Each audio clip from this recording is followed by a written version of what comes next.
Welcome, mortals, to the Beautiful Dead podcast. If you've come to this channel, you should stay for several reasons. One, you love vampires. This is a vampire podcast where we break down movies, TV shows, and books about vampires. We talk about the universe that's been created, how are they made, what rules do they have to follow, and more. Every once in a while, like October, I set aside the fiction and talk about all things vampire. 2, you have a podcast or would like to have a podcast and want to see behind the scenes of recording one. I edit out very little, so you will get to see mistakes and interruptions and learn along with me. Or 3, you're a fan of the podcast and you just want to watch me record it live. Or you like my books and you can't get enough of me. So, if you're still here, I promise it's due to your own free will, and I have not used my powers to keep you here. Now, watch the title cards and listen to the music along with the podcast. I'm gonna go get a bite, and I'll meet you back here, nice and full.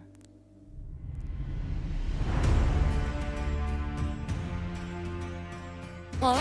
Really? Vampire! We take your candy! Count Dracula. I am Dracula. And I bid you welcome, Mr. Hunt, to my house. Come in. Our first award goes to the vampire for most blood drained in a single evening.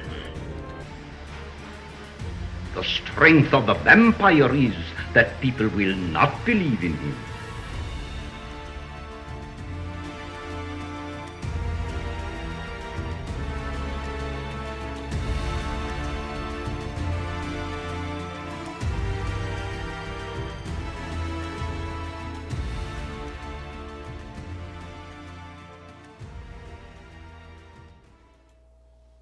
Good evening, my fellow vampire lovers. The sun is going down, and you know what that means. It's time for me to record another episode of my podcast, The Beautiful Dead. As always, I'm your host, Lena Nazari. Just go to lenanazari.com. You can click on a way to contact me. You can send me email. You can find links to my social media. It's the easiest way to find me. You can also click on appearances and find out where I'm going to be, which the next one is May 3rd through the 5th at Fan Expo Philly. I don't know if you probably can't see it because of the mic, but there's boxes and boxes of Bite Shift behind me right now to take to Philly. You might notice my voice is a little hoarser than usual, because I have been reading Bite Shift out loud on TikTok. So if you've been interested in the book and you haven't gotten it, or you haven't found time to read it, or you're somebody who really enjoys being read to, go find the Beautiful Dead podcast on TikTok and listen to me, the author, read the book. So you'll get to hear it exactly the way I intended it to be read, which is very exciting. Or at the very least, just go follow me on TikTok and help spread awareness. As far as appearances go, I am pumping the brakes on appearances this year. I did so much last year, and I just feel like I'm spinning my wheels, and it's so much time away, and it's so much energy, and it pulls away from the other things I'm trying to do. So I'm putting more focus on social media, building my brand, getting an agent, and less on traveling around. However, I do want to do something really special for Halloween this year, so bear with me as I decide where do I want to be for Halloween. I'll have to think about it. Oh boy, I feel very unfocused today, so I apologize if I come across that way. Maybe it's this movie. Maybe this movie just has me a little flustered. So let's talk about it. Spoiler alert, if you've never listened to the podcast, I do talk about everything. I will ruin it for you. So if you've never seen this one, pause, go watch it, come back, we'll wait for you. If you have no desire to see this one and like to just hear me talk about it, great, perfect, you're at the right place. So my vampire tea this evening is Brides of the Damned. That's one I like to go back to. I have it in my Libra mug. For those of you that don't know, I am a Libra. But I do also have a big goblet of water next to me because, like I said, I've been recording and my poor voice. Turns out I do have limitations. So let's talk about Dracula, 1979. Here it is on DVD. We're going to talk about this bad boy right here. We're going to get to it. Why don't we start, as we always do, with the summary, and then we will talk about what I thought about this version of Dracula. For those of you who are joining me for the first time, welcome. This is April 2024, the month of Dracula. So last week we talked about dear, sweet Bela Lugosi, who, is iconic, right? He was the very first man to play Dracula, but there have been many, many, many after. So we are doing 4 different ones this month. Last week we did 1931. This week we're doing 1979. Next week we'll do 2013 and then 2020. So let's talk about it.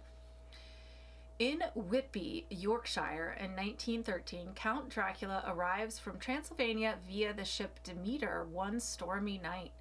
Mina Van Helsing, who is visiting her friend Lucy Seward, discovers Dracula's body after his ship has run aground and rescues him. The Count visits Mina and her friends at the household of Lucy's father, Dr. Jack Seward, whose cliff-top mansion also serves as a local asylum. Because who doesn't want to live in an asylum, which is also the place you work?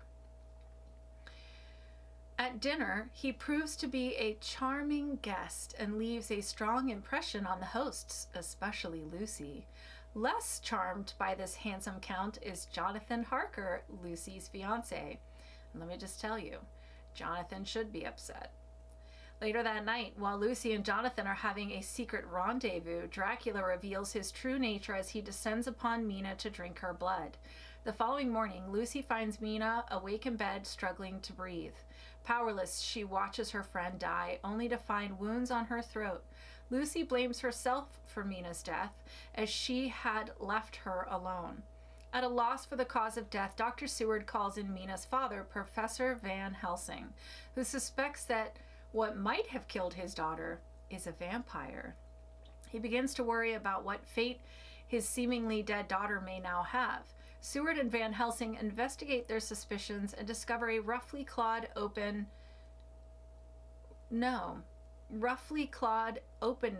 within Mina's coffin, leading them to the local mines. It's there that they encounter the ghastly form of an undead Mina, and it is up to the distraught Van Helsing to destroy what remains of his daughter. Which, by the way, that scene, my goodness, the acting. I mean, Van Helsing's played by Sir Laurence Olivier, so of course we all know the man can act, but whoa, my God, the wails after he has to kill his daughter.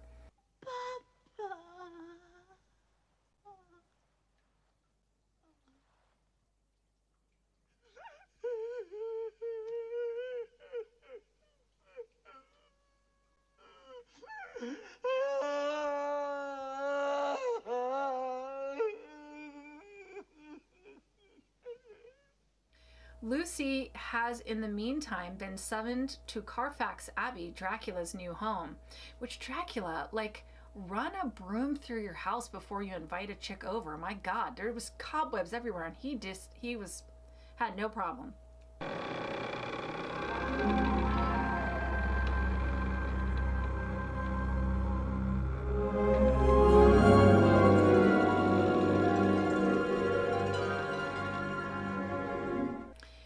Oh my God, I'm so distracted. She reveals herself to be in love with this foreign prince and openly offers herself to him as his bride. After a surreal wedding night, surreal is one way to put it, Lucy, like Mina before her, is now infected by Dracula's blood.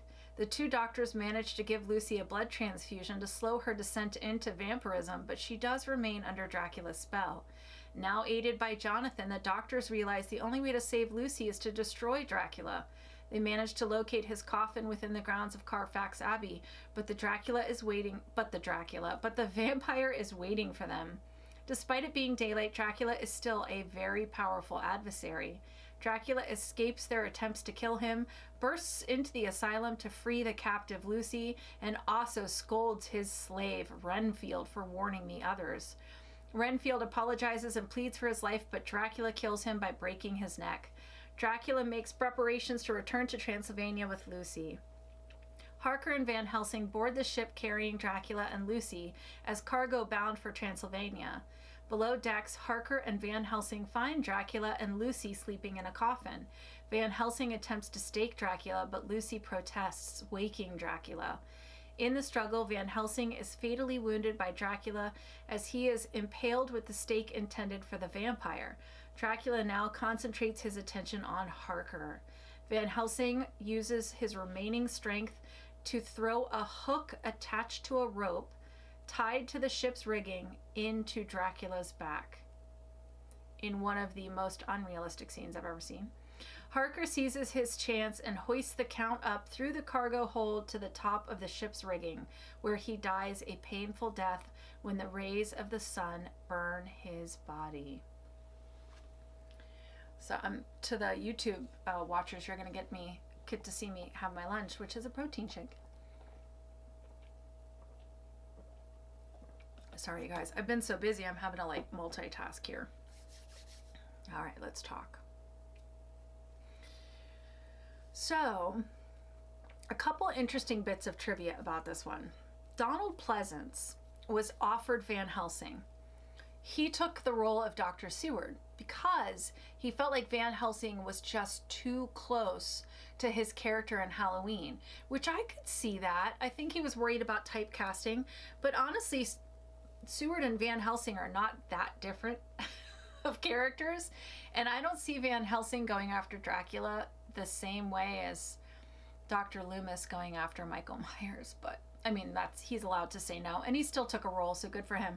But it was hard for the first few minutes watching Donald Pleasance to not see Dr. Loomis. That was tough, but eventually I did fall into it, so we were good. And just like Bella, Frank Langella got this role because they saw him playing Dracula on the stage. He was doing the stage adaptation, and he impressed the filmmakers, and they were like, that's the guy we want for our Dracula. So how wild is that they both got the role the same way? All right, let's talk about it. So some vampiric references and crossovers. Trevor Eve plays John Harker in this, and he was in 19 episodes of Discovery of Witches.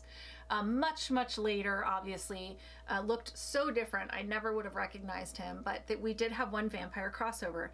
And we have so many references in this movie. But the one that I was waiting for... Count, some wine. You haven't... No, thank you, Doctor. I never drink wine. I never drink wine. It was there. We got it. We got it. And it was so, I mean, he said it so nonchalantly. I love when they don't emphasize the line. You know, it should be said very naturally. Bella did not say it naturally, obviously, but Frank does. He just lets it roll off his tongue. I loved it. And I went, yee! And there are so many lines in this one that is also in Bram Stoker's Dracula. And so now I'm going to have to go back and read the book and see if those lines are pulled from the book, because they're the same lines that are used in Bram Stoker's Dracula. So I'll be interested to see if it was pulled from the book or if Francis Ford Coppola pulled those lines from this version. Would be interesting. All right, relationship to humans. So just like Bella's Dracula, this Dracula walks amongst humans, turning some into vampires, some into human servants, and some into dinner. The people of England are completely oblivious to the fact that the undead exist. Now, this movie, unlike Bella's version, did not start in Transylvania. It starts right with the ship. So the very first scene is the Demeter on the stormy seas, the one that we see all the time, people being wiped out by some mysterious monster on the ship. So we skipped the Transylvania part. So if the people of Transylvania know about Dracula, know that he's a vampire, we never see that part. A relationship to animals. Dracula can turn into a wolf or a bat. In an interesting, this is a very old piece of lore that is still used actively now in some countries, that a horse will not cross the grave of a vampire. And this is actually used in this. So Van Helsing uses a horse to find the grave of the vampire, and the horse reacts to Mina's grave, pawing at it and digging at it. However, interesting, Dracula rides a horse in this, and the horse doesn't seem to have any problem with that. So the implication is that Dracula is so strong that he can either control the horse or the horse no longer reacts to him. Appearance. He looks completely human. When we first see him, he does have the cape with the tall collar that we've all seen at Halloween time, but he ditches the cape very quickly. Count Dracula.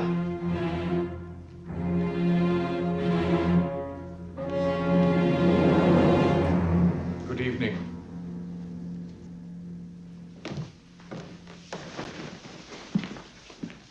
To just have a tux, and then later he has like a big long dressing cape when he's in his home. So there are several capes throughout this, but he mostly just dresses like a gentleman of the time. Now, when we see Mina after she first rises, she looks bad. She looks almost like a zombie. She has scaly skin that's like coming off in pieces, fangs, very, very pale, almost white. Eyes that have no white to them. It's like all pupil or all iris. And then Lucy, when she's mid-turn and she starts to vamp out, we see fangs and the same thing, those whiteless eyes. Fangs. So we see the puncture wounds. We never see Dracula's fangs, but we do see Lucy's fangs. So 2 sharp, retractable fangs. Blood. He drinks blood, and when he is at that very first dinner, they're talking about giving Mina medications because it's implied that Mina has been in poor health her whole life. So that's one of the reasons I think that she's staying with Dr. Seward. Is because she is ill, chronically ill. But they talk about giving her medication, and Dracula says, no, don't pollute the blood. So drugs must affect the blood. He feeds on Mina that first night and takes enough to kill her the next morning. So he drinks a lot in one feed. That's a lot of blood. And again, but if she's sick, maybe she was anemic. I don't know. And he didn't drink that much. Maybe it was too much for her. I think I'm looking into this too much. Food. He attends the dinner, but we never see him eat, and no one seems to notice. So I went back and watched it again. They serve him, and then when the servants come and pick up his bowl of soup, it's still full. No, with your permission, and all due respect to Miss Van Helsing. Yes, I'm quite finished. Thank you. There is a distinction. So I guess they're just all talking and eating and not paying attention to the fact that he's not eating. Sunlight. We do see him out during the day in one scene. However, I will point out it is dusk and it's very, very cloudy. So maybe that's why he was able to go out, because later on, full sun does burn him. It takes a few minutes, but it does burn him. That being said, when a couple of the men go in to destroy him, he is not in his coffin, and it's the middle of the day. So he explains, I mean, once I've had my rest, I can get up anytime I want to. Gentlemen, how kind of you to call. I have underestimated your powers, Count Dracula, to move about in daylight hours. It is always daylight somewhere on Earth, Professor. After my rest, my need is only to stay in darkness. So he can be up during the day, just not out in full sun. He sleeps in large crates full of Transylvanian soil. Holy items. Van Helsing gives Lucy a crucifix necklace, which Dracula is not happy about, and it does not last very long. She takes it off. They put communion wafers into Dracula's crate of dirt so he can't return. And then we see 3 very different reactions to crosses. So new vamp Mina is burned by it when it touches her. Half-turned Lucy reacts, but then she pulls it towards her, and Dracula grabs it and it bursts into flames.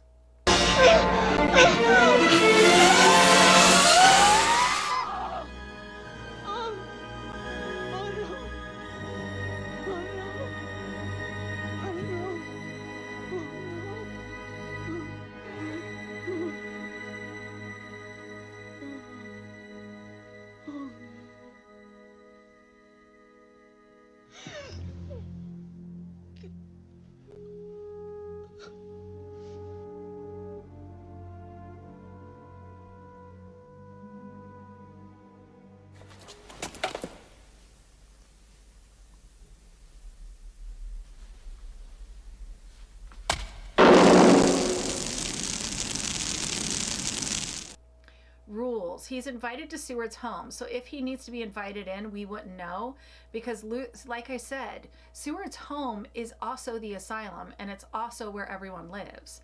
So that one invitation gets Dracula access to everybody. So if he needs invited in, we wouldn't know, because he does get invited in. He cannot cast a reflection, and like I said, he has to sleep on his homeland's soil.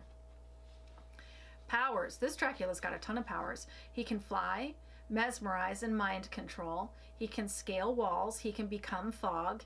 He can control the weather. He has telekinesis.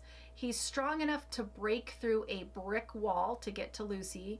And he is shot by bullets and doesn't blink, does not bat an eye.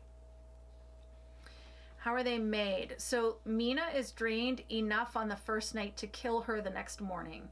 She is buried and then rises the following night. Then we actually get to see it happen with Lucy, and it's the classic embrace. He feeds from her, she feeds from him, and this starts the progression. However, the men the next day give her a blood transfusion, which I guess slows the progression, so it's almost treated kind of like a virus. Now, at one point, Dracula says, I'm not going to completely turn you until we get away from these men. But it's not explained. How does the process work then? Because when he's killed, she turns back and she's able to hold the cross. So she's only part vampire. So what makes her a full vampire?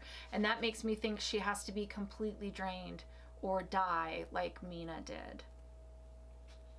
Heartbeat or breathing. This is never addressed, but we know that Mina is declared dead and buried for a day before she rises. So my guess is probably no heartbeat, and probably it doesn't breathe either. Especially because that crate that he was sleeping in is like sealed shut, so there is no oxygen. How do they die? Mina is staked by the men, but they return the next morning to completely remove her heart so she won't rise. Dracula is yanked into the sun. However, the very end, we see his cape fly away and Lucy smiles. So that makes me think that he is too strong even for the sun.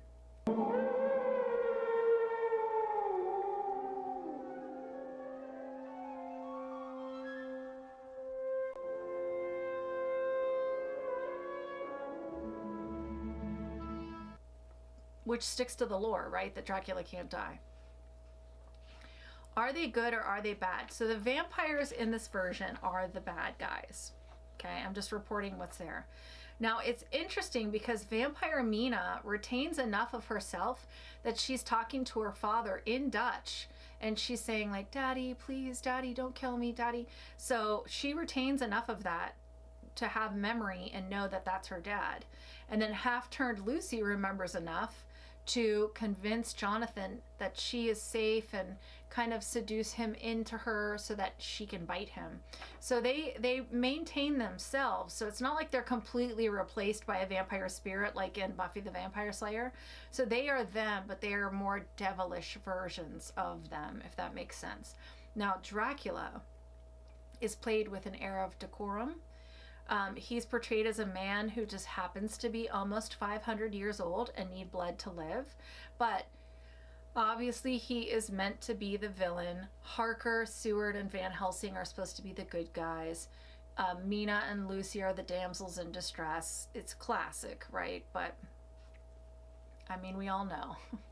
I look at this through a lens of bias because I love Dracula. Tropes I love and tropes I hate.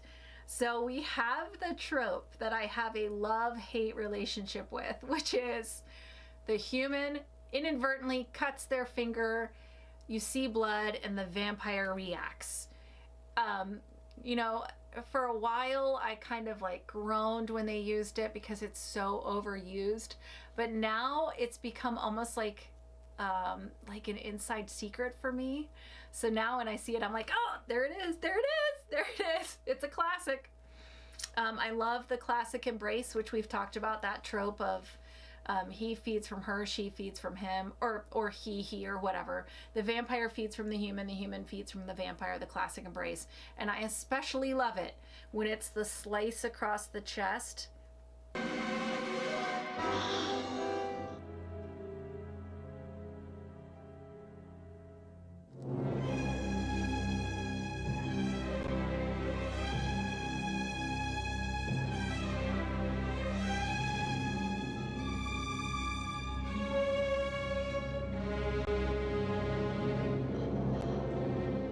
Like I said, there's a lot of things in this version that I see in Bram Stoker's Dracula.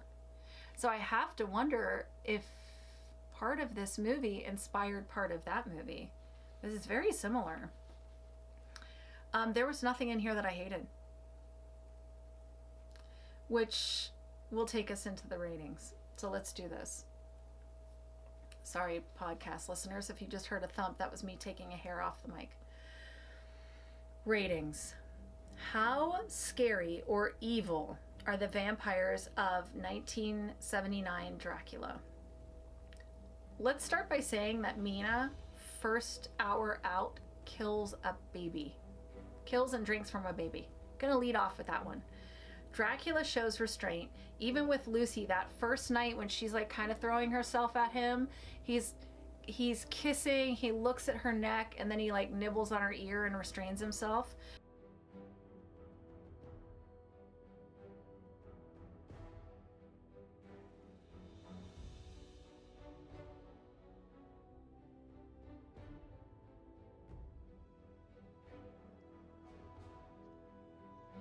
So obviously he can restrain himself if he wants to. That being said, he does not let anything get in the way of what he wants. He is incredibly strong. He is hard to kill. He can be a bat or a wolf. He kills a girl his first night in England after having dinner with her.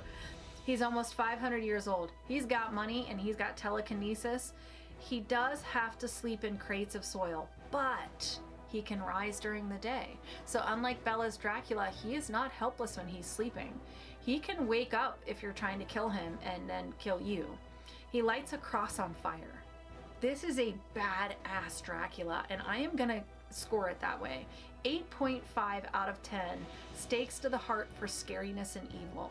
The only way he would get to a 10 out of 10 is if he was out in the sun and could sleep anywhere he wanted to. But still, if I were Van Helsing, I would just let Dracula do his thing and go live my life, because this is a serious Dracula.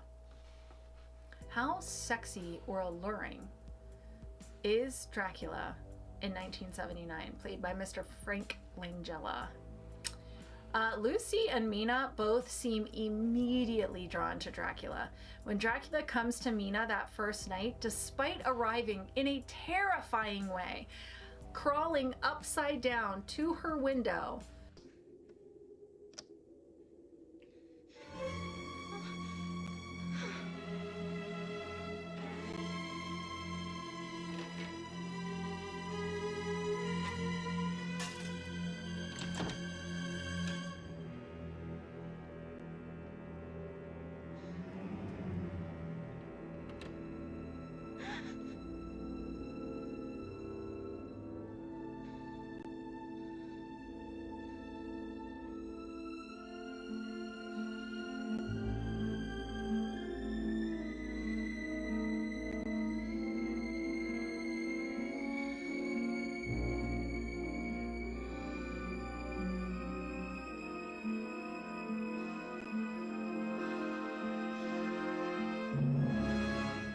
fog everywhere. He's scratching at the glass, upside down, mind you. Despite that, when he walks in, she just is like, take me.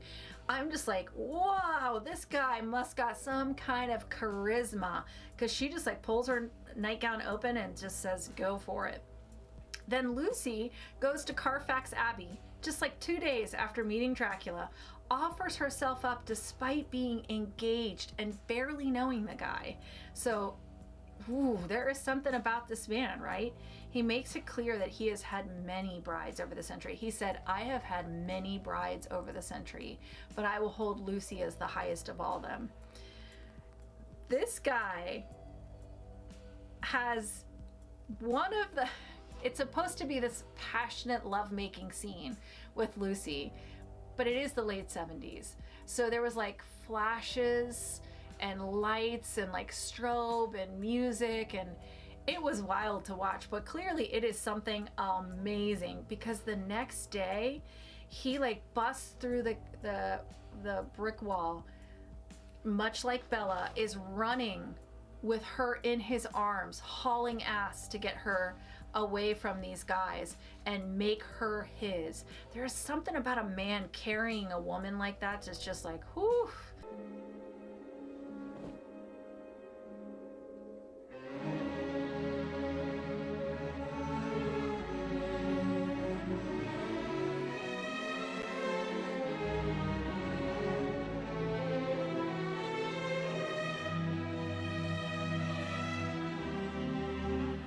And then she climbs into a box of dirt with this man and lets the lid get put on top.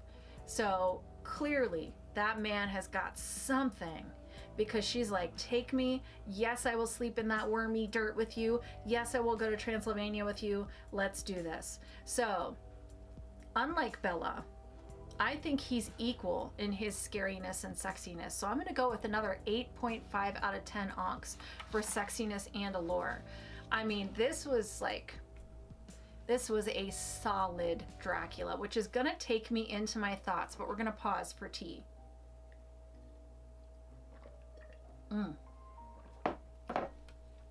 Okay.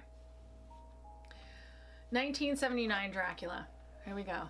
The DVD that has been sitting on my shelf for years. There are some interesting changes to the story. So, for example, Lucy is the one with Jonathan. She is the daughter of Dr. Seward. In this version, she is the one that Dracula ultimately wants. Mina is the daughter of Van Helsing and killed the first night. I'm not totally sure why those changes, because it doesn't really add or subtract from the story. So it was an interesting choice to do it that way. Other than that, other than those weird little twists, let's talk about this. I'm gonna be honest with you, okay? I've never seen this version. Here's the problem with Dracula. There are so many versions that I have now lost track of what have I seen and what have I not seen. So I wasn't sure. I had this on my shelf. I didn't know if I had seen it or not. 1979, the late 70s, early 80s. Vampire films were either utter trash or absolutely amazing, and I didn't know what I was gonna get. I'm gonna be honest with you, I didn't have a lot of hope. I actually thought it was gonna be horrible. I thought I was gonna have to force myself through it. I love Frank Langella. He's an incredible actor, but I didn't think he could play Dracula. I was wrong. I am not too proud to tell you, I was so wrong. Until last night, I would have told you, nobody can play Dracula as well as Gary Oldman and Bela Lugosi. I was wrong. I was so wrong. I'm going to pause right here because I'm going to restart the camera. It's about to die. And I want to say this right. This is what Dracula should be, okay? Bear with me. In 1931, it was very minimal storytelling, right? They hit the important stuff. It was the basics. It was simple. It was clean. It was classy. In Francis Ford Coppola's version and Bram Stoker's Dracula, they really played up the romance. Yeah, you got to see a little bit of like the warrior part, but it was mostly about this like destined, fated couple. This man who just happens to be able to live forever is missing his soulmate, and then he finds her reincarnated, and that's why he goes to England. This version was the perfect mix of all of it. The romance was there, but it didn't take away from what an absolute king Dracula is, okay? Let's not forget, he is the greatest of all vampires. So if you're going to use that name, you have to use it right. So the romance part is wonderful. Trust me, as a female, I love the romance part. But you shouldn't take away from the fact that this is freaking Dracula, okay? This version was gothic, it was passionate, but it didn't take away from him as a character. I think that the sensuality should be there. The romance should be there. But do not forget that he can wipe out an entire town in an hour if he wanted to. I hate when he gets minimized to like a simpering boy child whose heart is broken and aching. I hate when they do that to vampires, and they should never do it to Dracula. If you are going to use that name, you better do it right. And this version was chef's kiss perfect. The soundtrack is haunting and beautiful. I had to pull it up when I was done watching. It's John Williams. John Williams did the music for this. So between Frank Langella as Dracula, the settings, the Kate Nelligan who plays Lucy was amazing. The music, everything was so perfect. And the movie is shot in two different ways. There's parts that are almost black and white, like in grays, and then there's parts that are color, and it kind of goes back and forth. It's very gothic. It's a very gothic, romantic form of Dracula, but also he is a badass in this. Like, he will not, you cannot forget that, yeah, he might kiss great, but he's still Dracula, and he will kill you with a blink of an eye. I will absolutely watch this one again. And I'll tell you what, I downloaded the soundtrack, which I will be listening to probably too many times.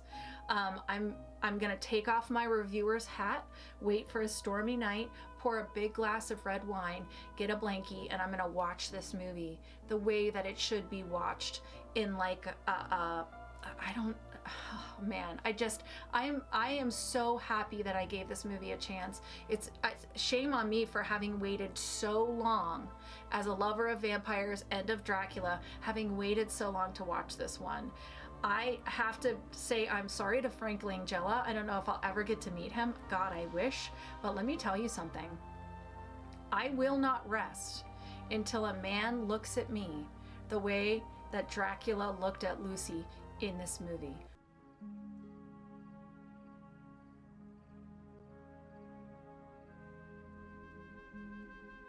Oh my. So there you have it. Frank Langella is now in the top 3 for me of Draculas. So I still got to give Gary Oldman number 1. But Frank just took number 2. I'm so sorry, Bella. I'm so sorry. But Bella, you're number 3, I promise. I mean, you are the OG. So next week, we are going to talk about 2013's Dracula, which was a series with Jonathan Rhys-Meyers. So Jonathan Rhys-Meyers, it's now up to you. Can you knock out one of those 3 from the top 3? Can you take one of those spots as Dracula? Go check it out. Join me next week as we talk about it, see what I think about this one. Go kick your feet up and watch this version of Dracula if you haven't. I promise you will not regret it. I wish you wicked hugs and bloody kisses. Good evening.